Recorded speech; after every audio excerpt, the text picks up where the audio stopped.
Bienvenidos, gracias por apartar un tiempo de este domingo para poder juntarnos nuevamente. Siempre es un gozo, y no me canso de decirlo, es un privilegio que tengamos la libertad de reunirnos en este lugar bastante cómodo para glorificar a nuestro Dios, ¿no? Escuchando al hermano, escuchando las condiciones en las que hacen la obra del Señor. Es un privilegio que tengamos esa libertad y es un privilegio que tengamos esa comodidad, hermanos. A veces quizás no lo valoramos mucho, ¿no? Pero es un gozo. Y esperamos también que en el Sahara, aquí y en todas partes de la tierra, como decía hermano, nos gocemos en la obra salvadora de Cristo. Hoy vamos a continuar haciendo nuestro estudio acerca del libro de Nehemías y nos corresponde entonces estudiar el capítulo 4 del libro de Nehemías. Y lo que hemos aprendido hasta acá es que esta es una historia que de momento se ha desarrollado con total normalidad. Recordemos, Nehemías, el copero del rey Artajerjes, rey del imperio de Persa, decidió, cuando se enteró de la gran calamidad en la que estaba Jerusalén, decidió emprender la desafiante tarea de restaurar los muros de Jerusalén, de restaurar una ciudad que 70 años atrás había fallado en cumplir el propósito para el cual había sido escogida. Recordemos que Jerusalén había sido escogida y el pueblo de Israel para glorificar a Dios, para proclamar y ser un faro que alumbrara a todas las naciones con la gloria de Dios, bien sea a través de su adoración en el templo, pero también con una vida de santidad. Pero esta ciudad había fallado en ese propósito, no lo había cumplido, había sido castigada por el Señor por su pecado. Y Nehemías, cuando se entera de la gran calamidad que estaba pasando en la ciudad, decidió emprender una desafiante tarea. Pero debemos recordar, hermanos, que esta no es la obra de Nehemías. Esta no es la tarea de Nehemías. La reconstrucción de los muros es la obra de Dios. Es el cumplimiento de una promesa de Dios. De hecho, si leemos el capítulo 2, versículo 12, el mismo Nehemías dice: y no declaré a hombre alguno lo que Dios había puesto en mi corazón que hiciese en Jerusalén. Entonces el verdadero autor de la reconstrucción y la reedificación de estos muros no es Nehemías, es Dios. De modo que hasta ahora el propósito de Dios se está cumpliendo en la reconstrucción de los muros. El rey Artajerjes había dado permiso a Nehemías para ausentarse de su trabajo al lado del rey. Había dado los materiales que Nehemías necesitaba para reconstruir los muros y le había dado cartas para que los generales le franquearan el paso, es decir, le guardaran protección. Nadie interrumpiera su camino cuando regresaba a Jerusalén. Pero no solo eso, Nehemías contaba con el apoyo de la gente. Cuando comenzaron la reconstrucción en el capítulo 3, vemos como la gente animada seguía el liderazgo de Nehemías. Y la gente animada trabajaba y de hecho la obra avanzó bastante rápido. Y hasta ahora todo se desarrolla con normalidad. Y creo que eso es algo de esperarse, ¿no? Nehemías era un siervo fiel, era un siervo que entendía el carácter de Dios, entendía la severidad del pecado, se arrepintió por el pueblo de Israel y quería hacer la voluntad de Dios. De modo que era de esperarse que todo marchara bien. ¿No es así? Si somos hijos de Dios, si Dios y nuestro Padre es el Todopoderoso, si estamos haciendo su voluntad, es de esperarse que todo nos vaya bien. ¿Sí? Al menos eso es lo que parece en nuestra historia hasta ahora que está ocurriendo. Y digo hasta ahora porque en el capítulo 4 vamos a ver una realidad un poco diferente. Vamos a ver una realidad de qué ocurre cuando hacemos la obra de Dios. Pero antes de continuar, quisiera que inclinemos nuestro rostro y oremos al Señor para que sea su Espíritu quien nos hable hoy. Padre, por tu gracia estamos acá. Por tu bondad, por tu misericordia, Señor, tenemos la libertad del pecado. Tenemos la libertad, Señor, de reunirnos. Y no tenemos el derecho, Señor, tenemos el privilegio, pero no el derecho, ni somos merecedores de llamarte Padre. Yo particularmente, Señor, no soy merecedor de hablar tu palabra a tu pueblo. Es por tu gracia, es por tu misericordia, es por tu bondad, Señor. Te rogamos que seas tú afirmando nuestros corazones, exhortando nuestras mentes, Señor, cambiando y transformando nuestras vidas. Señor, como decía esa canción, muestra a Cristo en tu palabra. Que hoy, Señor, no salgamos de este recinto, de este lugar, de la misma manera que entramos. Y que tu Espíritu Santo use tu palabra de manera efectiva, Señor, como es ella, para lograr tus propósitos. Sé tú glorificado en todo y en todos, en el nombre de Jesús. Amén. Así que quiero animarles ahora sí que abramos nuestras Biblias en el libro de Nehemías y vamos a leer el capítulo 4. Son 23 versículos. Vamos a leer el capítulo 4 del libro de Nehemías. Yo voy a leer de la versión Reina Valera, tú puede que tengas otra versión, pero el mensaje realmente va a ser el mismo. Nehemías 4:1 dice lo siguiente: Cuando oyó Sanballat que nosotros edificábamos el muro, se enojó y se enfureció en gran manera, e hizo escarnio de los judíos. Y habló delante de sus hermanos y del ejército de Samaria, y dijo: ¿Qué hacen estos débiles judíos? ¿Se les permitirá volver a ofrecer sus sacrificios? ¿Acabarán en un día? ¿Resucitarán de los montones del polvo las piedras que fueron quemadas? Y estaba junto a él Tobías amonita, el cual dijo: lo que ellos edifican del muro de piedra, si subiera una zorra, lo derribará. Oye, oh Dios nuestro, que somos objeto de su menosprecio, y vuelve el baldón de ellos sobre su cabeza, y entrégalos por despojo en la tierra de su cautiverio. No cubras su iniquidad ni su pecado, sea borrado de delante de ti, porque se airaron contra los que edificaban. Edificamos pues el muro, y toda la muralla fue terminada hasta la mitad de su altura, porque el pueblo tuvo ánimo para trabajar. Pero aconteció que oyendo Sanballat y Tobías y los árabes y los amonitas y los de Asdod que los muros de Jerusalén eran reparados, porque ya los portillos comenzaban a ser cerrados, y se encolerizaron mucho. Y conspiraron todos para venir a atacar a Jerusalén y hacerle daño. Entonces oramos a nuestro Dios, y por causa de ellos pusimos guarda contra ellos de día y de noche. Y dijo Judá: las fuerzas de los acarreadores se han debilitado, y el escombro es mucho, y no podemos edificar el muro. Y nuestros enemigos dijeron: no sepan ni vean hasta que entremos en medio de ellos y los matemos y hagamos cesar la obra. Pero sucedió que cuando venían los judíos que habitaban entre ellos, nos decían hasta 10 veces: de todos los lugares de donde volviereis, ellos caerán sobre vosotros. Entonces por las partes bajas del lugar, detrás del muro y en los sitios abiertos, puse al pueblo por familias con sus espadas, con sus lanzas y con sus arcos. Después miré y me levanté y dije a los nobles y a los oficiales y al resto del pueblo: no temáis delante de ellos, acordaos del Señor grande y temible, y pelead por vuestros hermanos, por vuestros hijos y por vuestras hijas, por vuestras mujeres y por vuestras casas. Y cuando oyeron nuestros enemigos que lo habíamos entendido y que Dios había desbaratado el consejo de ellos, nos volvimos todos al muro, cada uno a su tarea. Desde aquel día la mitad de mis siervos trabajaba en la obra, y la otra mitad tenía lanzas, escudos, arcos y corazas, y detrás de ellos estaban los jefes de toda la casa de Judá. Los que edificaban en el muro, los que acarreaban y los que cargaban, con una mano trabajaban en la obra y con la otra tenían la espada. Porque los que edificaban, cada uno tenía su espada ceñida a sus lomos, y así edificaban, y el que tocaba la trompeta estaba junto a mí. Y dije a los nobles y a los oficiales y al resto del pueblo: la obra es grande y extensa, y nosotros estamos apartados en el muro, lejos los unos de los otros. En el lugar donde oyereis el sonido de la trompeta, reuníos allí con nosotros, nuestro Dios peleará por nosotros. Nosotros pues trabajábamos en la obra, y la mitad de ellos tenían lanzas desde la subida del alba hasta que salían las estrellas. También dije entonces al pueblo: cada uno con su criado permanezca dentro de Jerusalén, y de noche sirvan de centinela y de día en la obra. Y ni yo, ni mis hermanos, ni mis jóvenes, ni la gente de guardia que me seguía, nos quitamos nuestros vestidos, cada uno se desnudaba solamente para bañarse. En el capítulo 3 vimos el pasado domingo que la obra de reconstrucción comenzó sin mayor tropiezo. Comenzó de una manera muy tranquila y pacífica.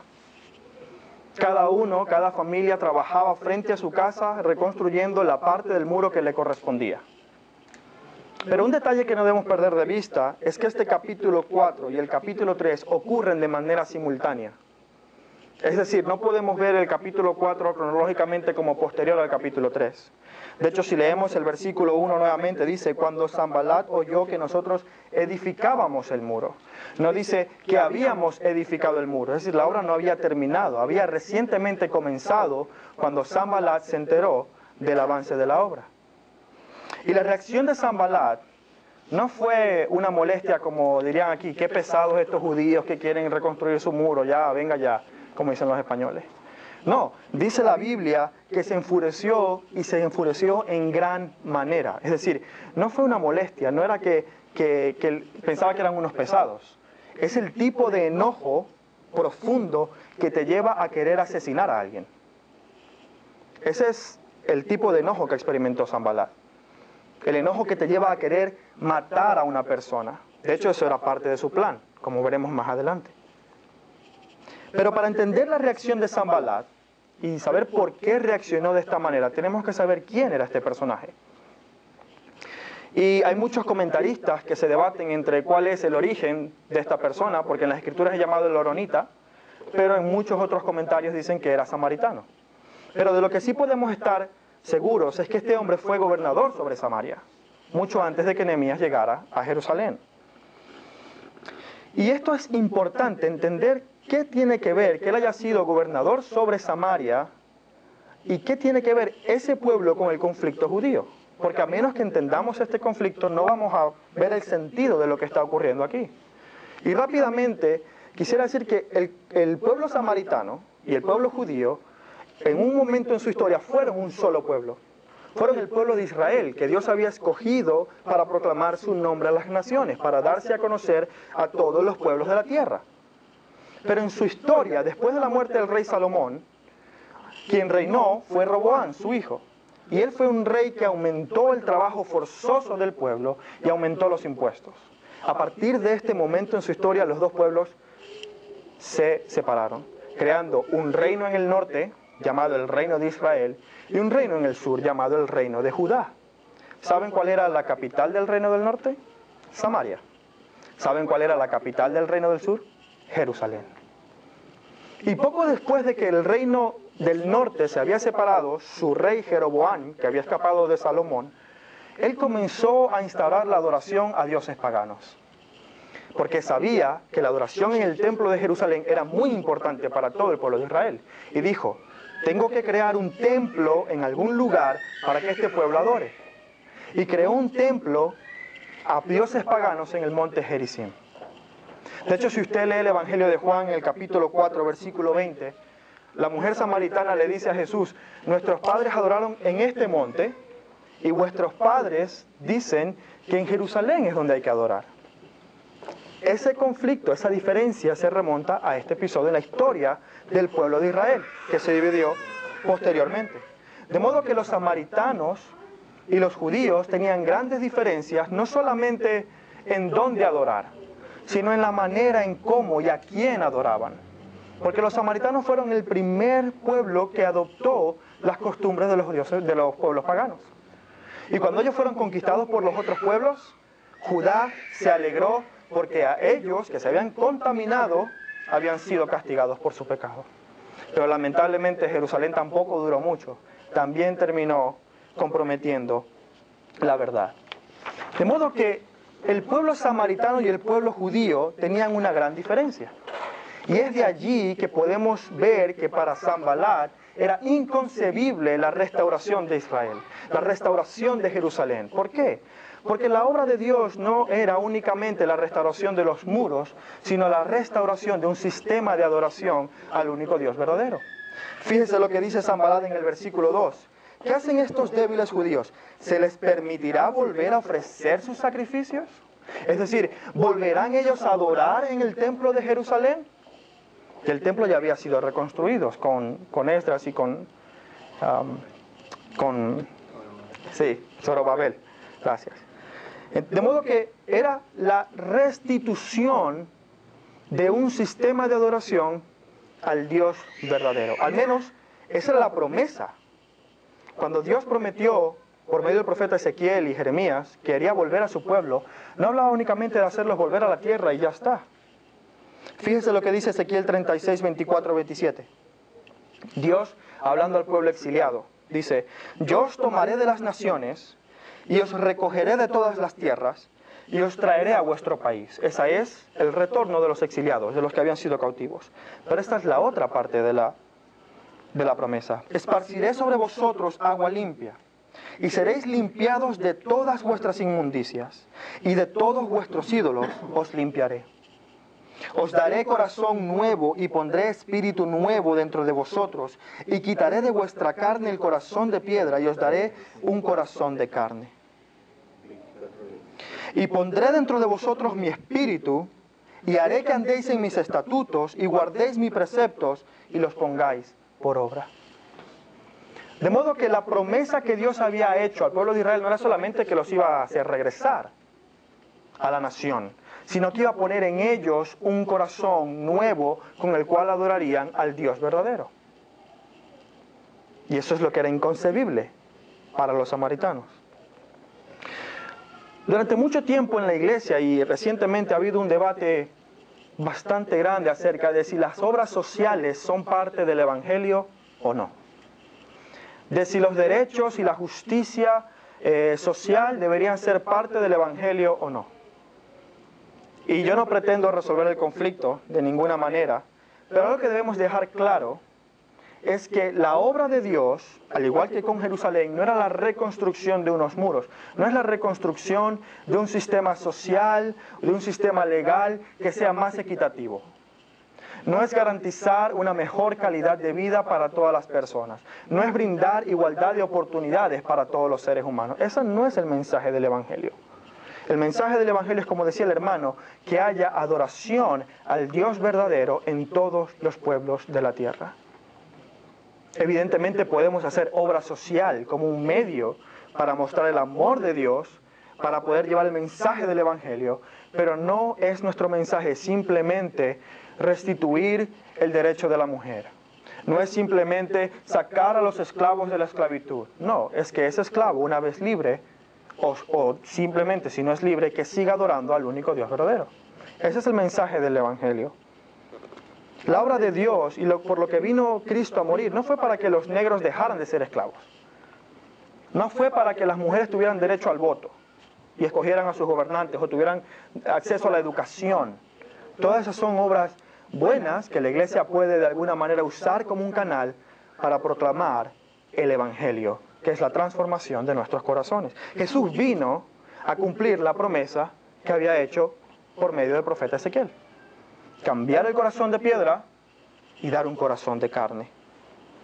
La mayor obra que Dios puede hacer en tu vida no es darte un buen trabajo, no es que te den los papeles de la residencia, no es que tengas una mejor calidad de vida o mejores oportunidades, es la transformación en tu vida. Es el perdón de tus pecados, es el ser regenerado. La Biblia dice que quien está en Cristo, nueva criatura es. Esa es la obra de Cristo, esa es la mayor obra que Dios hace en tu vida. Y debemos entender que esa es la obra de Dios. No era la reconstrucción de los muros de Jerusalén únicamente, era la restitución de una nación que adorara al Dios verdadero, que proclamara su gloria, que abandonara el pecado y se volviera a su Dios.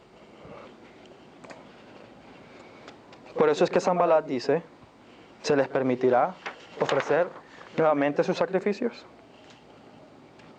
Ahora, estos enemigos, Sanballat, los samaritanos, eran enemigos no solamente de los judíos culturalmente, sino que se oponían a la obra de la restauración que Dios quería obrar en sus vidas. Y nosotros como iglesia hoy en día también enfrentamos oposición cuando intentamos hacer la obra de Dios. Estos, más que enemigos de los judíos, eran enemigos de Dios. De modo que todo enemigo de Dios es enemigo del creyente. No porque nosotros seamos especiales, sino porque somos el pueblo que Dios quiere usar para proclamar su gloria. De hecho, fíjese lo que dice el Señor Jesús en el Evangelio de Juan.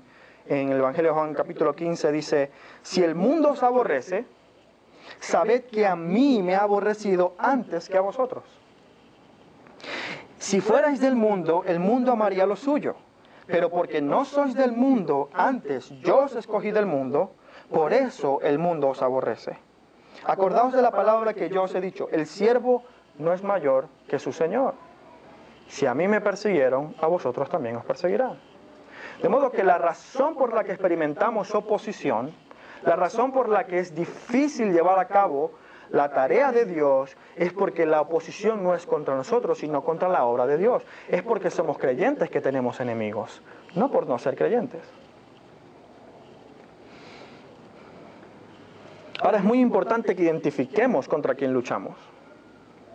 Nehemías tenía claro quién era Sanbalat y tenía claro quién era Tobías y quiénes eran los demás. El apóstol Pablo, en su carta a los Efesios, capítulo 6, 12, dice, porque no tenemos lucha contra carne ni sangre. Tenemos que identificar contra quién luchamos. No es contra una persona, no es contra un presidente, no es contra un amigo que sea ateo y nos odia por ser creyentes. No es contra la persona contra quien luchamos. A ellos debemos, ¿qué cosa? Mostrar amor. Jesús nos manda a orar y amar a nuestros enemigos, refiriéndose a las personas.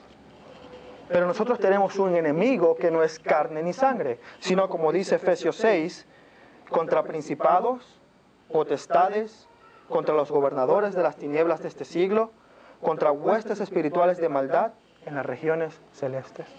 Acá en España tenemos un presidente ateo, Pedro Sánchez.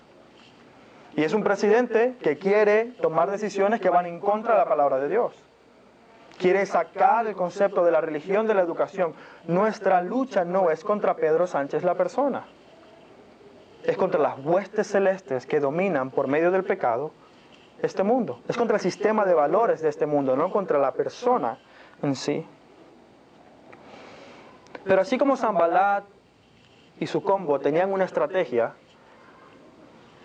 Satanás, nuestro enemigo, también tiene una estrategia. De hecho, el apóstol Pablo dice en 2 Corintios 2:11, para que Satanás no gane ventaja alguna sobre vosotros, pues no ignoramos sus maquinaciones. Nosotros no somos ignorantes acerca de las estrategias de Satanás. Puede que nosotros no podamos contra Satanás, evidentemente él es más poderoso que el ser humano. Pero no somos ignorantes acerca de cuáles son sus maquinaciones, de cuáles son sus estrategias. ¿Y sabe por qué? Porque están escritas en la Biblia. Si usted ve la Biblia, podemos ver el registro histórico de cuál es la estrategia que Satanás ha usado y seguirá usando. La usó con Adán y Eva, la usó con el Señor Jesucristo cuando le tentó en el desierto y la usará contigo también. Su estrategia es atacar la palabra de Dios. ¿Tiene sentido? Si Dios usa su palabra para llevar a cabo su propósito, si Dios dice, mi palabra no vuelve vacía, sino que cumple el propósito para el cual la he enviado, tiene sentido que Satanás ataque aquello que cumple el propósito de Dios, su palabra. Fue la tentación que le dijo a Adán y Eva, con que Dios dijo, poniendo en duda lo que Dios realmente había dicho.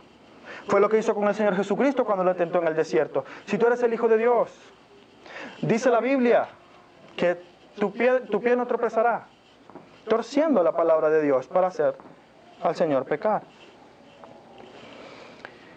Y Él quiere atacar al creyente de la misma manera. Él quiere evitar que tú leas la Biblia. Y si la estás leyendo, Él quiere evitar que tú creas la Biblia. Y si la estás creyendo, Él quiere evitar que la obedezcas por medio de tentaciones. Él es el tentador. De modo que la estrategia de Satanás siempre es la misma. Atacando la palabra de Dios con un solo fin: causar que el creyente peque. No sé si usted recuerda la primera predicación que tuvimos acerca del capítulo 1, pero hablábamos de cómo el pecado es aquello que nos quita el propósito de Dios en nuestra vida. Nuestro propósito es ser luminares en el mundo, proclamar y mostrar a las naciones cuál es la gloria de Dios. Y el pecado y la desobediencia nos privan de ese propósito. No lo vamos a cumplir si estamos en desobediencia. De modo que Satanás lo que quiere es atacar la palabra de Dios, el fundamento de nuestra vida. ¿Para qué? Para que andemos en pecado. Para que andemos en desobediencia. Y una vez en desobediencia, acusarnos y quitarnos el gozo de la salvación de nuestro Dios. No ignoramos sus maquinaciones, hermanos. No somos ignorantes de lo que Él hace. El apóstol Pedro lo resume muy bien en su primera carta y dice: sed sobrios y velad, porque vuestro adversario el diablo, como león rugiente, anda alrededor buscando a quien devorar, al cual resistid firmes en la fe. La pregunta es, ¿cómo? Si termináramos aquí hoy, pensaría que sería un sermón bastante inútil. Porque, ¿qué hago con toda esa información si no tengo ni idea de cómo resistir al enemigo firme en la fe? Y para ello, yo creo que el capítulo 4 de Nehemías nos da un bosquejo excelente, nos da unos principios fundamentales sobre cómo resistir firmes en la fe la oposición del enemigo. Hemos identificado ya cuál es la obra de Dios, es la restauración del corazón humano para adorarle. Ya sabemos quién es el enemigo y cuál es su estrategia, Satanás y torcer la palabra de Dios. Ahora, ¿cómo hacemos para resistir firmes en la fe? Y para ello quisiera que me acompañaran nuevamente a salir de Nehemías capítulo 4 y vamos a leer los versículos del 1 al 9. Nehemías 4 del 1 al 9 dice lo siguiente: cuando oyó Sanballat que nosotros edificábamos el muro, se enojó y se enfureció en gran manera, e hizo escarnio de los judíos. Y habló delante de sus hermanos y del ejército de Samaria y dijo: ¿qué hacen estos débiles judíos? ¿Se les permitirá volver a ofrecer sus sacrificios? ¿Acabarán en un día? ¿Resucitarán de los montones del polvo las piedras que fueron quemadas? Estaba junto a él Tobías amonita, el cual dijo: lo que ellos edifican del muro de piedra, si subiera una zorra, lo derribará. Oye, oh Dios nuestro, que somos objeto de su menosprecio, y vuelve el baldón de ellos sobre su cabeza, y entrégalos por despojo en la tierra de su cautiverio. No cubra su iniquidad ni su pecado, sea borrado delante de ti, porque se iraron contra los que edificaban. Edificamos pues el muro, y toda la muralla fue terminada hasta la mitad de su altura, porque el pueblo tuvo ánimo para trabajar. Pero aconteció que cuando oyó Sanballat y Tobías y los árabes y los amonitas y los de Asdod que el muro de Jerusalén eran reparados, porque ya los portillos comenzaban a ser cerrados, se encolerizaron mucho.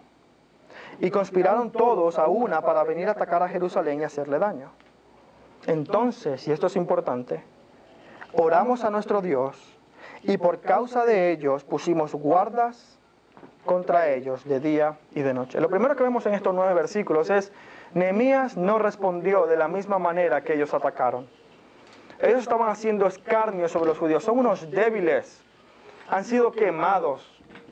Y Tobías decía: ese muro que ellos van a construir es tan débil que una zorra lo podría tumbar, lo podría destruir otra vez. Es decir, menospreciaban al pueblo judío, menospreciaban al pueblo de Dios que estaba intentando llevar a cabo la obra de Dios. ¿Y qué hizo Nehemías? ¿Respondió con la misma manera? Dijo: ¿qué saben estos samaritanos que nunca han construido nada en su vida? ¿Fue eso lo que dijo? Sí, ¿no? No, dice: oramos a nuestro Dios. De hecho, el versículo 5 pareciera que está como que cambia un poco de tono, porque este es el diario de Nehemías. Nehemías está relatando lo que le ocurrió, pero al mismo tiempo escribe una oración a Dios. Ahí Nehemías oró en el versículo 4 y 5 y dijo: oye, oh Dios, que somos menospreciados por ellos. La respuesta de Nehemías no fue responder al insulto, no fue responder al menosprecio. Dios usa personas para llevar a cabo su obra, Satanás también. Cuando una persona te menosprecia por ser cristiano, no respondemos con menosprecio. No respondemos con burla, con sarcasmo. No, oramos.